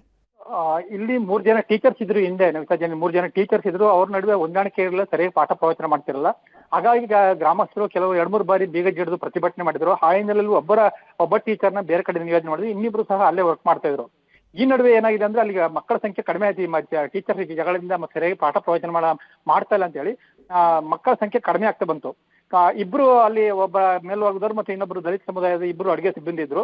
ಯಾವಾಗ ಮಕ್ಕಳ ಸಂಖ್ಯೆ ಕಡಿಮೆ ಆಯ್ತು ಒಬ್ಬರನ್ನ ತೆಗೆದಾಕಿದ್ರು. ರೋಸ್ಟರ್ ಪದ್ಧತಿ ಪ್ರಕಾರ ದಲಿತ ಮಹಿಳೆಯನ್ನ ಅಲ್ಲಿ ಅಡುಗೆ ಸಿಬ್ಬಂದಿಯಾಗಿ ನೇಮಕ ಮಾಡಿದ್ರು. ಆ ಹಿನ್ನೆಲೆಯಲ್ಲಿ ಗ್ರಾಮಸ್ಥರು ತಮ್ಮ ಮಕ್ಕಳನ್ನ ಯಾವುದೇ ಕಾರಣಕ್ಕೂ ಶಾಲೆಗೆ ಸೇರ್ಸೋದಿಲ್ಲ ಅಂತ ಹೇಳಿ ಬೇರೆ ಬೇರೆ ಕಡೆ ಟಿಸಿ ತಗೊಂಡು ಹೋಗ್ತಾರೆ. 2024-25ನೇ ಸಾಲಲ್ಲಿ 22 ಮಕ್ಕಳಿದ್ರು. ಆ 22 ಮಕ್ಕಳಲ್ಲಿ ಒಬ್ಬ 7th ಪಾಸ್ ಆಗಿ ಬೇರೆ ಕಡೆ ಟಿಸಿ ತಗೊಂಡೋಗಿದ್ದಾನೆ. ಇನ್ನು 21 ಮಕ್ಕಳ ಪೈಕಿ ಈಗಾಗಲೇ 12 ಜನ ಟಿಸಿ ತಗೊಂಡು ಹೊರಟಿದ್ದಾರೆ. ಇನ್ನು ಉಳಿದ ಮಕ್ಕಳು ಬರ್ತಾ ಇಲ್ಲ. ಈ ಮುಖ್ಯ ಶಿಕ್ಷಕರು ಈಗ ಹಾಲಿ ಬಂದಿದಂತ ಮುಖ್ಯ ಶಿಕ್ಷಕರು ಮನೆಗೆ ಹೋಗಿ ಭೇಟಿ ಕೊಟ್ಟು ಎಷ್ಟೇ ಹೋಗರ್ದ್ರು ಶಾಲೆಗೆ ಬರ್ತಾ ಇಲ್ಲ, ನಾವು ಬೇರೆ ಕಡೆ ಸೇರ್ಸ್ಕೊಡ್ತೀವಿ ಅಂತ ಹೇಳ್ತಾ ಇದ್ದಾರೆ. ಆದ್ರೆ ಪೋಷಕರು ಈ ಬಗ್ಗೆ ಮಾತನಾಡೋದಕ್ಕೆ ನಿರಾಕರಣೆ ಮಾಡ್ತಾರೆ. ಮಹಿಳೆನೇ ಹೇಳ್ತಾ ಇದ್ದಾರೆ, ನಾನು ನೇಮಕ ಆದ ನಂತರ ಯಾರು ಬರ್ತಾ ಇಲ್ಲ ಅಂತ ಹೇಳಿ ಮಹಿಳೆ ಹೇಳ್ತಾರೆ. ಮತ್ತೆ ದಲಿತ ಸಮುದಾಯದ ಮುಖಂಡರು ಸಹ ಹೇಳ್ತಾ ಇದ್ದಾರೆ. ಜೊತೆಗೆ ಈ ಒಂದು ಇಷ್ಟೆಲ್ಲ ಆಗಿದ್ರು ಸಹ ಶಿಕ್ಷಣಾಧಿಕಾರಿಗಳು ನಿರ್ಲಕ್ಷ್ಯ ವಹಿಸಿದ್ದಾರೆ. ಅವ್ರಿಗೊಂದು ಭೇಟಿ ಕೊಟ್ಟು ಒಂದು ಪೋಷಕರನ್ನ ಒಂದು ಸಭೆ ಮಾಡಿ ಒಂದು ಮನವೊಲಿಸುವಂತ ಕೆಲಸವನ್ನು ಇದುವರೆಗೂ ಮಾಡಿಲ್ಲ. ಹಾಗಾಗಿ ಶಿಕ್ಷಣ ಇಲಾಖೆಯ ಒಂದು ನಿರ್ಲಕ್ಷ್ಯ ಇಲ್ಲಿ ಎದ್ದು ಕಾಣ್ತಾ ಇದೆ ನವಿತಾ ಜೈನ್. ಈಗ ಇಲ್ಲಿವರೆಗೂ ಕೂಡ ಅಂದ್ರೆ ಇದ್ರ ಬಗ್ಗೆ ಅವರಿಗೆ ಮಾಹಿತಿ ಇದೆಯಾ, ಏನೇನ್ ಆಗಿದೆ ಇಲ್ಲಿ ಅನ್ನೋದ್ರ ಬಗ್ಗೆ ಶಿಕ್ಷಣಾಧಿಕಾರಿಗಳಿಗೆ? ಖಂಡಿತ ಇರುತ್ತೆ. ಯಾಕಂದ್ರೆ ಮುಖ್ಯ ಶಿಕ್ಷಕರು ಮನೆಗೆ ಹೋಗಿ ಭೇಟಿ ಕೊಟ್ಟು ಇದು ಮಾಡಿದ್ದಾರೆ. ಮತ್ತು ಶಿಕ್ಷಣಾಧಿಕಾರಿಗಳಿಗೆ ವರದಿಯನ್ನು ಕೊಟ್ಟಿದ್ದಾರೆ, ಯಾಕೆ ಬರ್ತಾ ಇಲ್ಲ ಅಂತ ಹೇಳಿ ಪರೋಕ್ಷ ವರದಿಯನ್ನು ಕೊಟ್ಟಿದ್ದಾರೆ. ಆದ್ರೂ ಸಹ ಶಿಕ್ಷಣ ಇಲಾಖಾಧಿಕಾರಿಗಳು ಅಲ್ಲಿ ಹೋಗಿ ಭೇಟಿ ಕೊಟ್ಟಿಲ್ಲ. ಹಾಗಾಗಿ ಈಗ ಒಬ್ಬ ಹುಡುಗ, ಇಬ್ರು ಟೀಚರ್ಸ್ ಇದ್ದಾರೆ, ಮತ್ತೆ ಒಬ್ಬ ಇಷ್ಟೇ ಜನ ಇರೋದು. ಒಬ್ಬ ಹುಡುಗನಿಗೆ ಈಗ ಶಾಲೆ ಮುಚ್ಚುವ ಆತಂಕ ಅಲ್ವಾ ಇಲ್ಲಿ ಅಂತ? ಶಾಲೆ ಮುಚ್ಚುವ ಆತಂಕ ಅಲ್ವಾ ಇಲ್ಲಿ? ಖಂಡಿತ. ಯಾಕಂದ್ರೆ ಒಬ್ಬನೇ ಹುಡುಗ ಆದ್ರಿಂದ ಇನ್ನು ಯಾವುದೇ ಕಾರಣಕ್ಕೂ ಗ್ರಾಮಸ್ಥರು ಪರೋಕ್ಷ ಹಾಗೆ ಸಂಪರ್ಕದಲ್ಲಿ ಈಗ ಆ ಶಾಲೆಯ ಮುಖ್ಯ ಶಿಕ್ಷಕರಾಗಿರುವ ಚಿನ್ನಸ್ವಾಮಿ ಅವರು ಫೋನ್ ಸಂಪರ್ಕದಲ್ಲಿ ಜಾಯಿನ್ ಆಗಿದ್ದಾರೆ. ನಮಸ್ತೆ ಸರ್. ನನ್ನ ಧ್ವನಿ ಕೇಳಿಸ್ತಾ ಇದೆಯಾ? ಕೇಳಿಸ್ತಿದೆ, ಹೇಳಿ ಮೇಡಮ್. ಸರ್, ಏನೀಗ ಶಾಲೆಯಲ್ಲಿ ಎಷ್ಟು ಮಕ್ಕಳಿದ್ದಾರೆ, ಈಗ ಏನ್ ಪರಿಸ್ಥಿತಿ, ಇದನ್ನ ನೀವು ಶಿಕ್ಷಣಾಧಿಕಾರಿಗಳ ಗಮನಕ್ಕೆ ತಂದಿದ್ದೀರಾ ಇಲ್ಲಿ ಹೇಗೆ? ಮೇಡಮ್, ಈ ಸಾಲಿ 2025-26ನೇ ಸಾಲಿ 21 ಮಕ್ಕಳಿದ್ರು ಮೇಡಮ್. 1ನೇ ತರಗತಿಗೆ ಅಡ್ಮಿಷನ್ ಆಗಿಲ್ಲ. 2ರಿಂದ 7ನೇ ತರಗತಿವರೆಗೆ 21 ಮಕ್ಕಳಿದ್ವು. ಇದಕ್ಕೆ ಸಂಬಂಧಪಟ್ಟಾಗೆ ಊರಿನವ್ರು ಏನ್ ಮಾಡ್ತಾನೆ ಅಂದ್ರೆ ಪೋಷಕ ವರ್ಗ ನಮ್ಗೆ ಟಿಸಿ ಕೊಡಿ, ಬೇರೆ ಕಡೆ ಸೇರಿಸ್ಕೊತೀವಿ. ಯಾಕೆ ಅಂತ ಕೇಳಿದ್ರ ನೀವು? ಕೇಳಿದೀನಿ ಮೇಡಮ್. ಮೊದಲು ಏನಾಗಿತ್ತು ಅಂದ್ರೆ 2021, 22, 23, 24ನೇ ಸಾಲಿ ನಮ್ಮ ಟೀಚರ್ಸ್ ಗಳನ್ನ ಬೇರೆ ಕಡೆ ಪೋಷಕರ ಅಸಮಾಧಾನ ಅವ್ರನ್ನ ಹೊರಗಡೆ ಹಾಕಿ ಅಂತ ಹೇಳ್ತಿರು. ಆಗ ಅವ್ರು ಡೆಪ್ಯುಟೇಷನ್ ಮಾಡ್ತಿರು ಅಧಿಕಾರಿ ವರ್ಗದವ್ರು. ಅವ್ರನ್ನ ಡೆಪ್ಯುಟೇಷನ್ ಮಾಡ್ತಿದ್ರು. 24-25ನೇ ಸಾಲಿ ಡೆಪ್ಯುಟೇಷನ್ ಆಗ್ಲಿಲ್ಲ. ಆ ಸಂದರ್ಭದಲ್ಲಿ ಅಲ್ಲ ಸರ್, ಈಗ ಕಾರಣ ಏನು ಅಂತ ಮಕ್ಕಳ ಪೋಷಕರು ಬಂದು ಟಿಸಿ ತಗೊಂಡು ಹೋಗ್ತಿದಾರಲ್ಲ, ಅದಕ್ಕೆ ಏನ್ ಕಾರಣ ಸರ್? ಮೇಡಮ್, ಅವ್ರ ಕಾರಣ ಏನಂತಂದ್ರೆ ಶಿಕ್ಷಕರ ಬಗ್ಗೆ ಪೋಷಕರ ಅಸಮಾಧಾನ, ಇಬ್ರು ಟೀಚರ್ಸ್ ಬಗ್ಗೆ. ಮತ್ತೆ ಈಗ ಅಂದ್ರೆ ಅಲ್ಲಿ ಒಬ್ರು ಅಡಿಗೆ ಸಿಬ್ಬಂದಿನ ನೇಮಿಸಿದ್ರು ಅನ್ನುವ ಕಾರಣಕ್ಕಾಗಿ ಈ ತರ ಪೋಷಕರು ಟಿಸಿ ತಗೊಂಡು ಹೋಗ್ತಿದ್ದಾರೆ ಅನ್ನುವಂತಹ ವಿಚಾರಗಳು ಕೇಳಿಬಂತು. ಮೇಡಮ್, ಅದು 22 ಮಕ್ಕಳಿದ್ದಾಗ 25 ಮೇಲಿದ್ರೆ ಪ್ಲಸ್ 25-26 ಮಕ್ಕಳಿದ್ರೆ ಇಬ್ಬರಿಗೆ ಅವಕಾಶ ಅಡುಗೆ ಮಾಡಕ್ಕೆ. ಈಗೇನಂತಂದ್ರೆ 22 ಮಕ್ಕಳಿರೋದ್ರಿಂದ ನಮ್ಮ ದಾಸೋಹ ಅಧಿಕಾರಿಗಳು ಒಬ್ಬರನ್ನ ರಿಲೀವ್ ಮಾಡಿ ಕರ್ತವ್ಯದಿಂದ ಬಿಡುಗಡೆ ಮಾಡಿ. ಅದಾಯ್ತು ಸರ್. ಈಗ ದಲಿತ ಮಹಿಳೆ ಅವ್ರು ಅಡಿಗೆ ಮಾಡ್ತಾರೆ ಅನ್ನೋದು ರೀಸನ್ ಏನಾರು ಕರ್ಕೊಂಡು ಹೋಗ್ತಾ ಇದ್ದೀರಾ, ಟಿಸಿ ತಗೊಂಡು ಹೋಗ್ತಾ ಇದ್ದೀರಾ? ಅದು ಅವರು ಹೇಳ್ತಿರೋದು ಪೋಷಕರು ನಮ್ಗೆ ಟಿಸಿ ಬೇಕು, ಅವ್ರ ಟೀಚರ್ಗಳು ಹೋಗ್ದ ಮೇಲೆ ಆ ಟೀಚರ್ಗಳು ಇಲ್ಲಿ ಇರ್ಲಿ, ನಮಗ್ ಟಿಸಿ ಕೊಡಿ, ಹೊರಗಡೆ ಹೋಗಿ ಸೇರ್ಸ್ಕೊತೀವಿ ಅಂತ. ಇಷ್ಟು ಮಾತ್ರ ನಂಗೆ ಗಮನಕ್ಕೆ ಬಂದಿರೋದು. ಈ ದಲಿತ ಮಹಿಳೆ ಮತ್ತೊಂದು ಅಕ್ಷರ ದಾಸೋಹದ ಬಗ್ಗೆ ಯಾವ್ದು ನನ್ನ ಗಮನಕ್ಕೆ ಬಂದಿಲ್ಲ. ಓಕೆ, ಅಂದ್ರೆ ಇದು ವಿಚಾರ ಅಲ್ಲ, ನೀವು ಕೇಳಿದ್ರಲ್ಲ, ಈಗ ನೀವು ಮನವೊಲಿಸ್ಲಿಲ್ವ ಅವ್ರನ್ನ ಇರ್ಲಿ ಮಕ್ಕಳು ಇಲ್ಲಿ ಅಂತ ಹೇಳಿ? ಹೇಳಿದ್ದಿ ಮೇಡಮ್, ಮೀಟಿಂಗ್ ಕರೆದಿದ್ದೀನಿ, ಅಧಿಕಾರಿ ವರ್ಗದವ್ರಿಗೆ ಹೇಳಿದ್ದೀನಿ. ಅಧಿಕಾರಿ ವರ್ಗದವ್ರು ಬಂದು ವಿಸಿಟ್ ಮಾಡಿ ಹಾಗೆ ಸಂಪರ್ಕದಲ್ಲಿ ಇರಿ ಸರ್. ಈಗ ನಂದೀಶ್ ಅವ್ರ, ಈಗ ಇಲ್ಲಿ ಏನ್ ಆಗ್ತಾ ಇದೆ, ಮುಖ್ಯ ಶಿಕ್ಷಕರು ಹೇಳ್ತಾ ಇದ್ದಾರೆ ಆ ಒಂದು ವಿಚಾರ ಅಲ್ಲ ಅಂತ ಹೇಳ್ತಿದ್ದಾರೆ. ಹೌದು, ಮಾತನಾಡಿಸಿ ನೀವು ಮುಖ್ಯ ಶಿಕ್ಷಕರು ಇತ್ತೀಚೆಗೆ ಬಂದಿದ್ದಾರೆ. ನವಿತಾ ಜನ ಇತ್ತೀಚೆಗೆ ಬಂದಿದ್ದಾರೆ, ಅವರಿಗೆ ಗಮನಕ್ಕೆ ಬಂದಿಲ್ಲ ಅಂತ ಹೇಳ್ತಾ ಇದೆ. ಬಟ್ ಅವ್ರು ಗೊತ್ತಿದೆ, ಒಬ್ಬ ಅಧಿಕಾರಿಯಾಗಿ ಮತ್ತು ಸರ್ಕಾರಿ ಇಲಾಖೆಯ ನೌಕರರಾಗಿ ಅವರು ಹೇಳಕ್ ಬರೋದಿಲ್ಲ. ಹಾಗಾಗಿ ಅಲ್ಲಿ ನೀವು ಕೇಳ್ಬೋದು, ಬೈಟಲ್ಲಿ ಕೇಳ್ಬೋದು. ಗ್ರಾಮಸ್ಥರು ಮತ್ತು ಮಹಿಳೆ ಹೇಳ್ತಾ ಇದ್ದಾರೆ, ನಾನು ಕಳೆದ 27 ವರ್ಷಗಳಿಂದ ಕೆಲಸ ಮಾಡ್ತಾ ಇದ್ದೀನಿ, ಈಗ ನಾನು ಎಲ್ಲೋಗ್ಲಿ, ಈಗ ನಾನು ಅಡುಗೆ ಮಾಡಕ್ ಶುರು ಮಾಡಿದ್ಮೇಲೆ ಎಲ್ಲರೂ ಸಹ ಟಿಸಿ ತಗೊಂಡು ಹೋಗ್ತಾರೆ ಅಂತ ಆ ಮಹಿಳೆ ನೊಂದ್ಕೊಂಡು ಹೇಳ್ತಾ ಇದ್ದಾರೆ. ಮತ್ತು ಗ್ರಾಮಸ್ಥರು ಸಹ ಆರೋಪ ಮಾಡಿದ್ದಾರೆ, SC ಸಮುದಾಯದ ಮುಖಂಡರು ಸಹ ಆರೋಪ ಮಾಡಿದ್ದಾರೆ, ನಮ್ಮ ಬೀದಿಯ ಒಬ್ಬ ಮಹಿಳೆ ಅಡುಗೆ ಮಾಡಕ್ ಶುರು ಮಾಡಿದ್ಮೇಲೆ ಎಲ್ಲ ಟಿಸಿ ತಗೊಂಡು ಹೋಗ್ತಾ ಇದ್ದಾರೆ, ಇದೇ ಕಾರಣ ಅಂತ ಹೇಳಿ ನೇರವಾಗಿ ಆರೋಪ ಮಾಡಿದ್ದಾರೆ. ನಮ್ಮಲ್ಲಿ ಬೈಟಲ್ಲೂ ಇದೆ ಸರ್ ನವಿತಾ ಜೈನ್. ಹಾಗಾಗಿ ಮುಖ್ಯವಾಗಿ ದಲಿತ ಮಹಿಳೆ ಅನ್ನೋ ಕಾರಣಕ್ಕೆ ಇದು ಮುಖ್ಯವಾಗಿ ಕಾಣ್ತದೆ. ಜೊತೆಗೆ ಹಿಂದೆ ಶಿಕ್ಷಕರು ಸರಿಯಾಗಿ ಪಾಠ ಮಾಡ್ತಿರಲಿಲ್ಲ, ಅದೊಂದು ಕಾರಣ ಇರ್ಬೋದು. ಜೊತೆಗೆ ಮೇನ್ ಆಗಿ ಈಗ ಮುಖ್ಯ ಏನು ದಲಿತ ಮಹಿಳೆ ಅಡುಗೆ ಮಾಡ್ತಾ ಇರೋದು ಅದೇ ಮುಖ್ಯವಾದ ಕಾರಣ. ಎರಡನೇದು ಸರಿಯಾಗಿ ಪಾಠ ಪ್ರವಚನ ಮಾಡ್ತಾರೆ ಅನ್ನೋದು ಒಂದು ಎರಡನೇ ಕಾರಣ.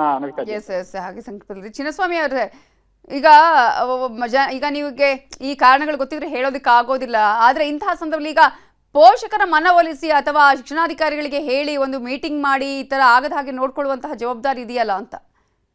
ಮೇಡಮ್, ಈಗ ಇವತ್ತು ನಮ್ಮ BO ಸಾಹೇಬರು, BRC ಅವರು ಮತ್ತೆ ಅಧಿಕಾರಿ ವರ್ಗದವರೆಲ್ಲ ಇವಾಗ 2 ಗಂಟೆಗೆ ಬರ್ಬೇಕಾಯ್ತು. ಕಾರಣಾಂತರದಿಂದ ಈಗ 3:45ಗೆಲ್ಲ ಇಲ್ಲಿಗೆ ವಿಸಿಟ್ ಬರ್ತಾರೆ ಮೇಡಮ್.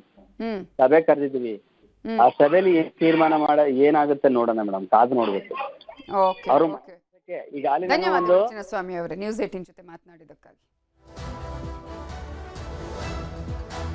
ಗಡಿ ಜಿಲ್ಲೆ ಯಾದಗಿರಿಯಲ್ಲಿ ಅನಿಷ್ಟ ಪದ್ಧತಿ ಇನ್ನೂ ಜೀವಂತವಾಗಿದೆ. ದಲಿತರಿಗೆ ಗ್ರಾಮದಿಂದ ಸವರ್ಣೀಯರ ಸಾಮಾಜಿಕ ಬಹಿಷ್ಕಾರ. ಅಂಬೇಡ್ಕರ್ ಭವನದ ಜಟಾಪಟಿ ವಿಚಾರಕ್ಕೆ ಸಾಮಾಜಿಕ ಬಹಿಷ್ಕಾರವನ್ನ ಹಾಕಲಾಗಿದೆ. ನಾವು ಈಗಾಗಲೇ ಒಂದು ಸ್ಟೋರಿ ನೋಡಿದ್ವಿ. ಅಲ್ಲಿ ದಲಿತ ಮಹಿಳೆ ಅಲ್ಲಿ ಅಡಿಗೆ ಮಾಡುವಂತಹ ಸಿಬ್ಬಂದಿ ಇದ್ದಾರೆ ಅನ್ನುವ ಕಾರಣಕ್ಕಾಗಿ ಪೇರೆಂಟ್ಸ್ ಅಲ್ಲಿ ಮಕ್ಕಳ ಟೀಸಿನ ತಗೊಂಡೋಗಿ ಬೇರೆ ಸ್ಕೂಲ್ಗೆ ಜಾಯಿನ್ ಮಾಡ್ತಾ ಇದ್ದಾರೆ.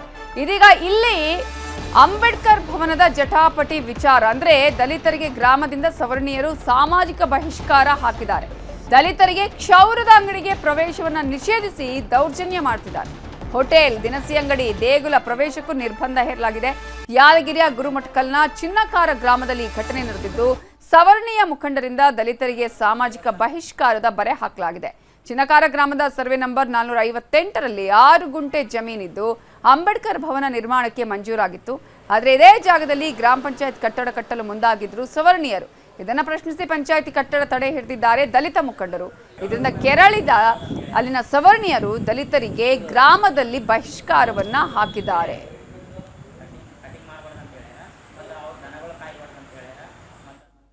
ಡಾಕ್ಟರ್ BR ಅಂಬೇಡ್ಕರ್ ಅವರ ಭವನ ಸಲುವಾಗಿ ಸರ್ಕಾರದಿಂದ 6 ಗುಂಟೆ ಜಮೀನು ಮಂಜೂರಾಗಿರುತ್ತದೆ.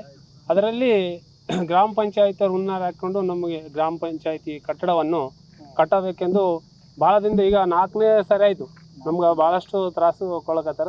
ಅವು ಗೊತ್ತಾದವ್ರಿಗೆ ತಹಸೀಲ್ದಾರ್ ಅವರು ಬಂದು ಕೂಡ ಎಲ್ಲ ಕ್ಲಿಯರ್ ಕಟ್ ಆಗಿ ಹೇಳೋಗ್ಯಾರ, ಇಲ್ಲಿ ಏನು ಉಳಿದಿಲ್ಲಪ್ಪ ಅಂತ ಹೇಳೋದ್ರ ಕೂಡ ಸಾಮಾಜಿಕವಾಗಿ ಬಹಿಷ್ಕಾರ ಮಾಡಿರಿ ಸರ್. ನಮ್ಮ ಕೂಲಿ ಕೆಲಸ ಇರುತ್ತೆ ಅವ್ರು ಮಾತಾಡ್ರಿ ಸರ್. ಈಗ 2-3 ದಿನ ಆಗ್ಯದ ಅದೆಲ್ಲ ಮಾತಾಡ್ರಿ. ಟ್ರ್ಯಾಕ್ಟರ್ ಅವ್ರಿಗೆ ಹೇಳ್ಯಾರಂತೆ, ಅವ್ರಿಗಿರೋ ಟ್ರ್ಯಾಕ್ಟರ್ ಅವ್ರು ಸಮಾಜಕ್ಕೆ ಮಾತ್ರ ಹೋಗ್ಬೇಡಂತ ಅವ್ರಿಗೆ ಹೇಳ್ಯಾರಂತ. ಅವ್ರು ಅದೇ ಸರ್ ಬೇರೆ ಮೆಂಬರ್ಸ್ ಸವರ್ಣೀಯರ್ ಸರ್. ಹೌದು ನಾವು ಡಿ ಸಿ ಅವ್ರಿಗೆ ನಾವು ಕೊಟ್ಟಿವಿ ಸರ್, ಮತ್ತು SP ಸಾಹೇಬ್ರಿಗೆ ನಾವು ಕೊಟ್ಟಿವಿ, CO ಅವ್ರಿಗೆ ನಾವು ಕೊಟ್ಟಿವಿ ಸರ್. ಏನಿಲ್ಲ ಸರ್, ನಮ್ಗೆ ನ್ಯಾಯ ಬೇಕು. ಈಗ ಈ ಕಾಲದಾಗ ನಾವು ಕಾನೂನು ತಿಳಿದು ಬಹಿಷ್ಕಾರ ತಿಳಿದವರೇ ಮಾಡಿದ್ರೆ ಏನು ಮಾಡ್ಬೇಕು? ಅಂಬೇಡ್ಕರ್ ಭವನ ಹಾಗೂ ಉದ್ಯಾನವನ ಅಂತಂದು 6 ಗುಂಟೆ ಜಮೀನನ್ನು ಮೀಸಲಾಗಿಟ್ಟಿದ್ರು. ಅದು ಇವರೇ ಅಲ್ಲಿ ಕಬ್ಜಾದಲ್ಲಿದ್ದರೂ ಕೂಡ ಮತ್ತು ಅಲ್ಲಿ ಅಂಬೇಡ್ಕರ್ ಭವನ ಕೂಡ ಆಗಿತ್ತು. ಆದರೆ ಗ್ರಾಮದ ಅಂದರೆ ಗ್ರಾಮ ಪಂಚಾಯತಿ ಚಿನ್ನಾಕಾರ ಗ್ರಾಮ ಪಂಚಾಯತಿಯ ಕೆಲವು ಮೇಲ್ಜಾತಿ ಗ್ರಾಮ ಪಂಚಾಯತಿ ಮೆಂಬರು ಮತ್ತು ಚೇರ್ಮನ್ಗಳು ಕೂಡಿ ಈ SC ಮಂದಿಗೆ 6 ಗುಂಟೆ ಜಮೀನು ಮಂಜೂರಾಗಿದೆ ಅಂತದ್ದು ತಿಳ್ಕೊಂಡು ಅವ್ರು ಏನು ಮಾಡಿದಾರಪ್ಪ ಅಂದರೆ ಇದು ಹೆಂಗನ ಮಾಡಿ ಕಸ್ಕೋಬೇಕು, ರೋಡಿಗಿದೆ ಅಂತದ್ದು ತಿಳ್ಕೊಂಡು ಇವ್ರ ಮೇಲೆ ನಿರಂತರವಾಗಿ ಸುಮಾರು 1 ವರ್ಷದಿಂದ ಆ ಜಮೀನು ನಮಗೆ ಕೊಡ್ರಿ ಅಂತ ಇದೇ ರೀತಿ ಅವರಿಗೆ ಹರಸ್ಮೆಂಟ್ ಕೊಟ್ಟಿದ್ದಾರೆ, ಶೋಷಣೆ ಮಾಡಿದ್ದಾರೆ. ಚಿನ್ನಕಾರ ಗ್ರಾಮದಲ್ಲಿ ಸಂಪೂರ್ಣವಾಗಿ ಇವರು ಮನೆಗೆ ಬರ್ತಕ್ಕಂಥ ಸಂದರ್ಭದಲ್ಲಿ ಸಂಪೂರ್ಣವಾಗಿ ಇವ್ರಿಗೆ ಸಾಮಾಜಿಕ ಬಹಿಷ್ಕಾರ ಹಾಕಿದ್ದಾರೆ. ಅಂದ್ರೆ ದನ ಕರಗಳ ಮೇಯಿಸಂಗಿಲ್ಲ, ಚಹಾ ಅಂಗಡಿಯಲ್ಲಿ ಚಹಾ ಕೊಡಂಗಿಲ್ಲ, ಕಟಿಂಗ್ ಶಾಪಲ್ಲಿ ಕಟಿಂಗ್ ಮಾಡೋಂಗಿಲ್ಲ, ಅದೇ ರೀತಿ ದೇವಸ್ಥಾನಗಳಲ್ಲಿ ಪೂಜೆ ಮಾಡೋಂಗಿಲ್ಲ. ದಿನ ಮುಂಜಾನೆ ದಿನ ಚಿನ್ನಕಾರ ಗ್ರಾಮಸ್ಥರು ಮಾನ್ಯ ಜಿಲ್ಲಾಧಿಕಾರಿಗಳಿಗೂ ಮತ್ತು ನಮಗೂ ಕರೆ ಮಾಡಿಬಿಟ್ಟು ಈ ರೀತಿ ಚಿನ್ನಕಾರ ಗ್ರಾಮದಲ್ಲಿ ಸಾಮಾಜಿಕ ಬಹಿಷ್ಕಾರ ಹಾಕಿದ್ದಾರೆ ಅಂತೇಳಿ ತಿಳಿಸಿ ಬಂದಿತ್ತು. ತಕ್ಷಣವೇ ನಮ್ಮ ಸಹಾಯಕ ನಿರ್ದೇಶಕರಿಗೆ ನಾನು ದೂರವಾಣಿ ಮೂಲಕ ಸಂಪರ್ಕಿಸಿ ಸದರಿ ಗ್ರಾಮಕ್ಕೆ ಭೇಟಿ ನೀಡಿ ಪರಿಶೀಲಿಸಿ ವರದಿ ಕೊಡಲು ತಿಳಿಸಿದ್ವಿ. ಅದೇ ರೀತಿ ನಮ್ಮ ಸಹಾಯಕ ನಿರ್ದೇಶಕರು ಗ್ರಾಮ ಪಂಚಾಯಿತಿಗೆ ಮತ್ತು ಅಂಬೇಡ್ಕರ್ ಭವನ ಹಾಗೂ ಕೆಲವು ಅಂಗಡಿಗಳಿಗೆಲ್ಲ ವಿಸಿಟ್ ಮಾಡಿದ್ದಾರೆ. ಸಮಯದಲ್ಲಿ ಹಲವಾರು ಅಂಗಡಿಗಳು ಮುಚ್ಚಲ್ಪಟ್ಟಿದ್ದವಂತೆ. ತೆರೆದಿರುವಂಥ ಅಂಗಡಿಗಳನ್ನು ಹೋಗಿ ವಿಸಿಟ್ ಮಾಡಿ ಯಾವುದಾದ್ರೂ ಬಹಿಷ್ಕಾರ ಆಗ್ತಾ ಇದ್ದೀರಾ ಅಥವಾ ಯಾವುದಾದ್ರೂ ನೀವು ಭೇದ ಭಾವ ಮಾಡ್ತಾ ಇದ್ದೀರಾ ಅಂತಂದೇಳಿ ವಿಚಾರಿಸಿರುತ್ತಾರೆ. ಮತ್ತು ಅದಕ್ಕೆ ಸಂಬಂಧಪಟ್ಟಂತೆ ವಿಸಿಟ್ ಮಾಡಿರೋಂಥ ಫೋಟೋಗಳನ್ನು ಕಳಿಸಿದ್ದಾರೆ ಮತ್ತು ಇನ್ನೂ ಸಂಪೂರ್ಣ ವರದಿಯನ್ನು ಕೊಟ್ಟಿಲ್ಲ. ಹಾಗೆ ಮಾನ್ಯ ಜಿಲ್ಲಾಧಿಕಾರಿಗಳು ನಮಗೂ ಕೂಡ ಹೋಗಿ ಪರಿಶೀಲಿಸಿ ಅಂತ ಹೇಳಿದ್ದಾರೆ. ಹಾಗಾಗಿ ನಾವು ಮತ್ತು AC ಸಾರು ಮತ್ತು DSP ಅವರು ವಿಸಿಟ್ ಮಾಡಿ ಸ್ಥಳ